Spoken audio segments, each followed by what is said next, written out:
Alright, hello and welcome back to my 2.5D RPG in Unity tutorial. Today we are doing some trading. So basically you can trade items from the player to the NPC in exchange for money and vice versa. So currently I've got this linked to just a key press. So if I press U, it'll bring up a trading interface for just a random NPC in the scene, because it's not actually linked to a conversation or anything. I'll do that later. So if you'll see, we have the player's inventory, and we can scroll through that. And we have the NPC's inventory, and we can scroll through that as well. And we can see that we've got items and their value and the name. So if we add, say, we want to trade a bread and a water, that'll give us £2. So if we did the transaction now, it'd just give us £2. But if we add some items from the NPC's inventory, so press antidote, so if we want to trade some bread and water for antidote, we can do that. So let's make sure we don't have any antidote. Yep. If we click do transaction, now I've got 12 items, and we've got the 2 antidote at the end, and they now have our bread and water somewhere. Yeah, at the end there. So that is how that works. We can click cancel. So yeah, let's go see how this was done. Okay, so first off, I'm just going to show us the trade item UI, which is basically just a where is it? Let's load up the desert scene. Yeah, so our trade item UI basically constitutes this, where it's like a little component that displays the item, its name, and like a button that allows you to add or remove the item from the respective list. So, say if you were wanting to trade it and you press a button, it would send it back to the player's inventory and vice versa, and does the same for NPC items. So, you'll just see it's got an item, so my item, which will be the one it displays, public text for displaying the name of the item, and my button for the button that actually gets pressed to switch it between lists. So on update, if my item's not null, then we set my text.text to be the item's name and the item's value. Likewise, we have another method called interactWithItem, which calls personTradingController.me.pressItem UI. I'll go over that in a minute. That is this is just linked to the button on the item UI, like so. There it is. So you see, it's called trade item UI.interactWithItem. And likewise, we've got some methods to disable UI, which basically just disables all the components. And likewise, we've got a method to enable UI, but in this case, we have to pass in an item just to set the item of the UI. And yeah, that's pretty much it for trade item UI. It's fairly simple, just a way of displaying information.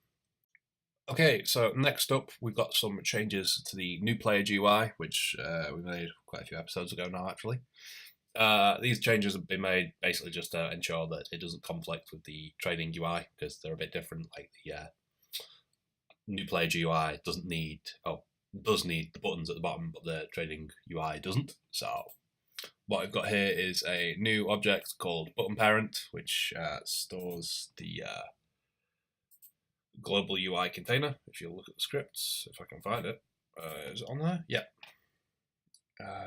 Yeah, so button parent is the global UI container, as that is what contains all the different buttons that switch between the Hit-Boy clone thing that I made. Yeah.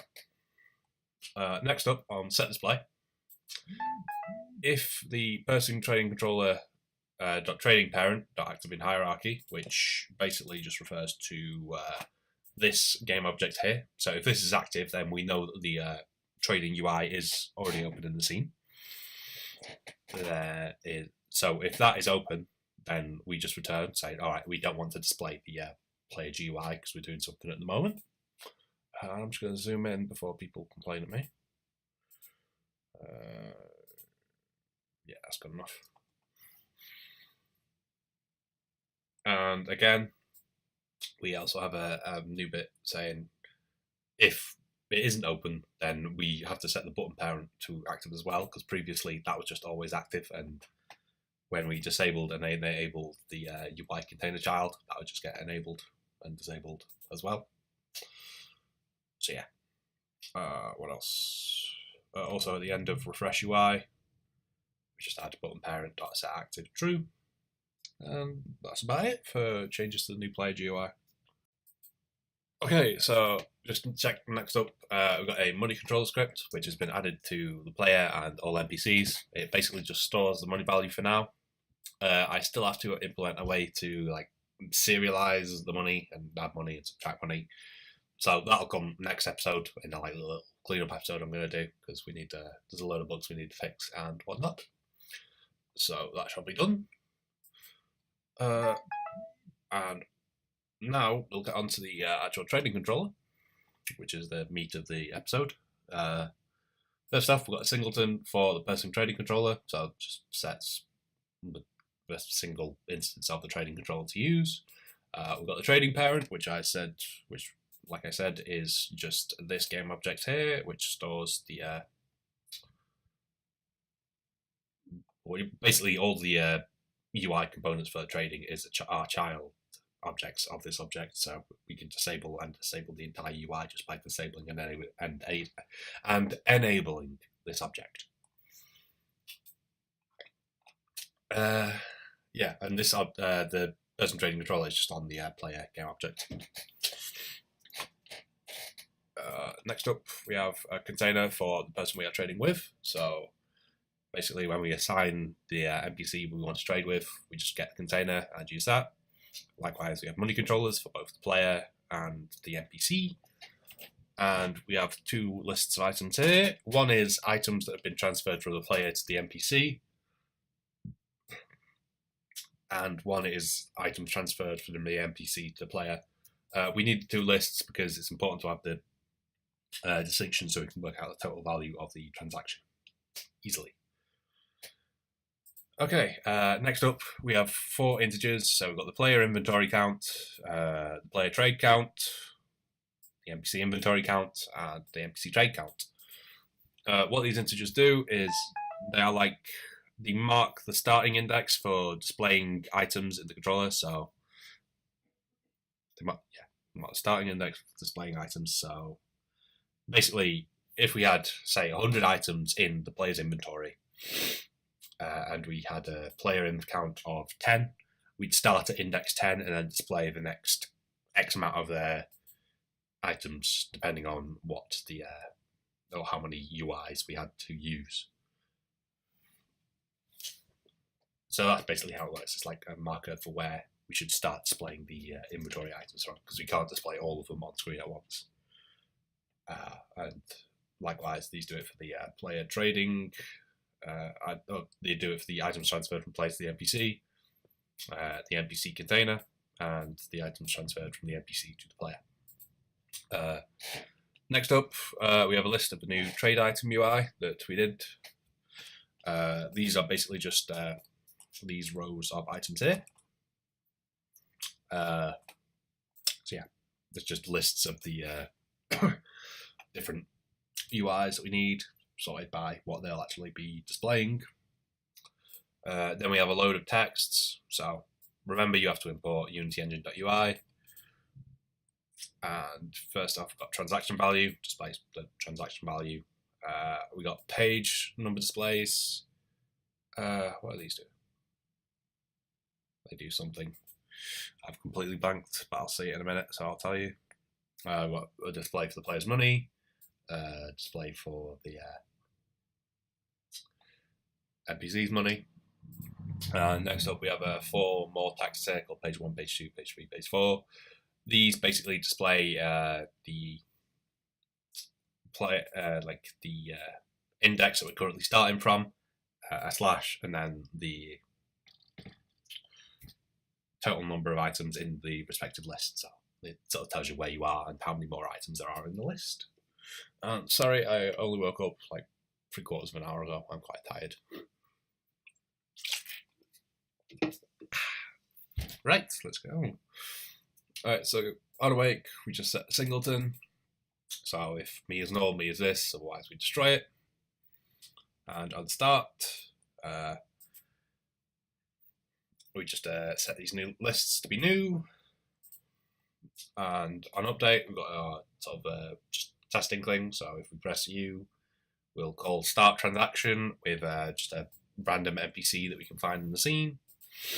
So I'll go to that now. So for start transaction, what this does is it passes in an NPC game object, and it'll get the container off it and set it to person trading with. It'll get the money off the player and set that to be player money. It'll get the money script off the NPC and set that to be NPC money and refresh the lists. It will also disable the other GUI, which I'll go to that. What this does is it goes through all the GUI elements in the new player GUI and just sets them to be non-active. So we don't have them displaying in the background, which would be bad. And my WhatsApp is beeping at me. Let's see. Then we set trading parent.transform parent.game object to be active to true. This is basically a convoluted way of saying that when we call the trading, fucking hell. Sorry, storm's kicking up. Yeah. So basically, that was a convoluted way of saying that we want to set the parent of this game object to be active. So in this case, when we're setting a NPC to trade with, if we want to set this game object to be active, as well as the next line setting this game object to be active. Okay, and that's pretty much the end of start transaction. Next. So from this, so if trading parent.active hierarchy is true, so basically this is just our way of checking that if trading parent is active in hierarchy, it means we are doing some kind of trading with an NPC. So we want to set these values, and if not, we don't. So player money display.text is just the player money.money value, and likewise for the NPC money display.text is the NPC money value. Next, we call this a populate UI method, which I'll go to here. So, I'll only display this for one because it's basically identical, but what we're doing here is we're going through the player's inventory so from the player inventory count, so that index where we marked where we start from, while X is less than the player inventory count plus the number of UIs we have to display items. So remember, playerinv.count is not playerinv.count. Oh god, I'm horrible at naming variables, but whatever. Yeah, so playerinv is a list of the UIs that we have to display items, whereas playerinv count is the index that we start looking at items for in the player's inventory. And then we just increment X there. So we just get a value for index, which is basically just the actual 0 to 10 index that we use for referencing the UI elements. So index is X minus playerinf.count, and likewise, if X is less than the player container items in container.count, so if X is within the bounds of the player's items list or whatever, then we call player index.enable UI, and we just pass in the item at that point in the player's inventory. If X is above more than or equal to the number of items the player has in their inventory, then we call the disable UI instead, because since there isn't an item to be displayed there, we don't need to. So we can just disable the UI, and this is basically identical for the other three lists for both the items that the NPC is trading and the NPCs, different variables and inventory and whatnot. It's just that the variables are substituted. So yeah, that's that. Okay, so next up, we just set the page 1, 2, 3, 4 text. So remember, it's just the basically saying where we are in the respective list. So we got player imp count, then a slash, then container.player, container.items, and container.count. So we're basically just saying where we are in the list, and we do that for each of the other items. Finally, we call set transaction value, So what this does is we got a value for 0. We go through each of the items that the player is transferring to the NPC, and we add the item's value to value. And likewise, we go through each of the items that the NPC is transferring to the player. Pardon me. And we subtract the item's value from value. So basically, if the value ends up being negative, it means the player owes the NPC money, and if the value is positive, the NPC owes the player money. And then we set that to just be in transaction value.text with a pound sign, because we're all Britannia, motherfuckers. Okay, so next up, we got a few items, methods that are linked to buttons. So first off, we have a cancel transaction button, which is linked to this button here, which appropriately has the text cancel. What this does is it literally just clears the lists and sets the transform.transformParent.getObject to be active to false, so, and the trading parent to be active to false. So basically, we're just saying, all right, we don't want to do the transaction anymore. Just clear the lists, cancel it, disable all the UIs, and go. Next up, we have a finish transaction. So if the transaction is valid, so we'll go to this. So basically what we do is a similar thing for the displaying the transaction value. We go through each of the items we want to transfer and add or subtract the appropriate values to value of transaction. So if the value is transaction is equal to 0, it's perfectly well, so we don't need to exchange money, so it's true. Elsewise, if the value of the transaction is more than 0, so and if the player's money value is more than the value of the transaction, then we take away the value of the transaction. I think I might have got it backwards actually. Alright, so items transferred. So it would be plus and minus there. NPC. No, I have got it right. Sorry. So yeah, so if the value of the transaction is more than 0, if player money.money value is more than the value of the transaction, then the player money.money value has the value of the transaction subtracted from it, and then we return true. Otherwise, if the player can't afford the transaction, we return false. That might actually be backwards. Right, so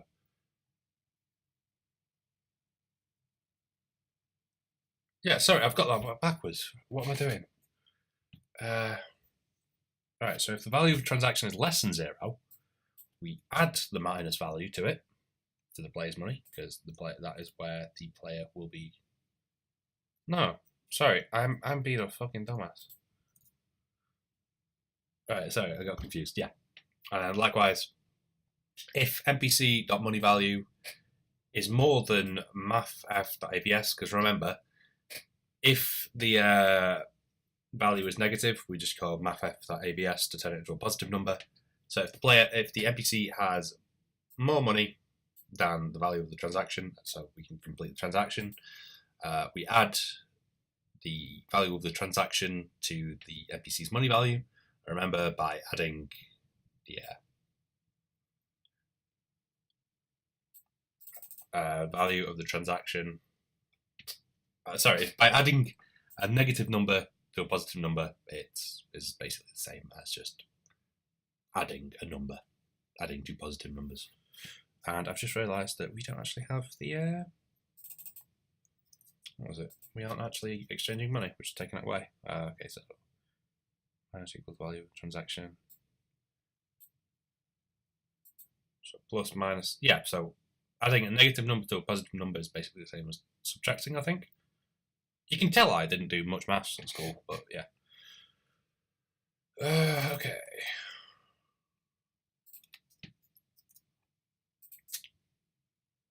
Yeah, that should be right. Okay. And then likewise, if the money values don't add up, so if we don't have enough money or whatever, then we return false. So say we can't do the transaction, fuck off, or something.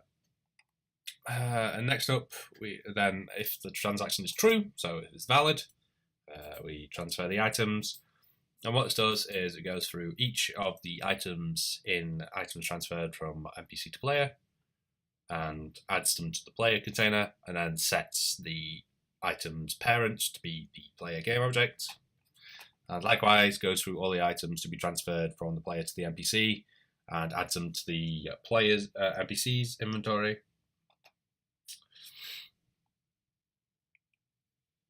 And we'll what's the word?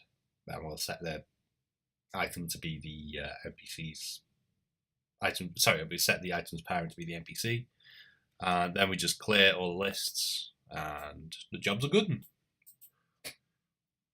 So yeah.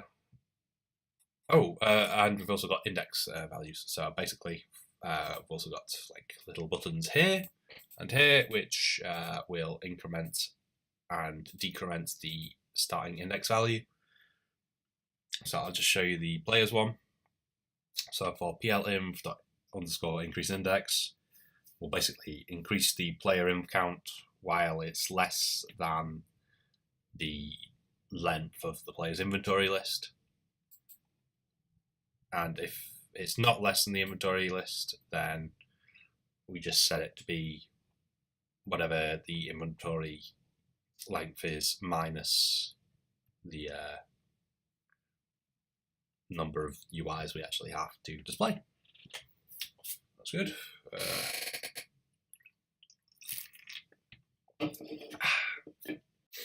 And similarly to the increase index, we also have a decrease index for these values. So if the player inventory count is more than the number of UIs we have, we can safely subtract the number of UIs we have from the player inventory count. And just to make sure that it doesn't go below 0, we have a check. So if the count goes below 0, then we just set it to 0. So we're at the start of the list again. And we have identical methods for the items we're transferring from the player to the NPC's inventory, and the items being transferred from the NPC to the player. And that's pretty much it for trading items. Yeah, that's pretty much it. I think next episode is going to be the last episode, because I've only got a few more things, like little bugs that I want to fix. I want to add a way to serialize money, and the pretty much framework for an RPG should be there. So I'll release that to the general public. But like as always, you can get it on Patreon if you want to support me and get access to things earlier, which is always appreciated. My top-down action stealthy game Loud or Quiet is on Steam. The link is in the description. You can buy that if you want, and you'll support me, which is always fun. Yeah, that's pretty much it. So cheers for watching, and goodbye.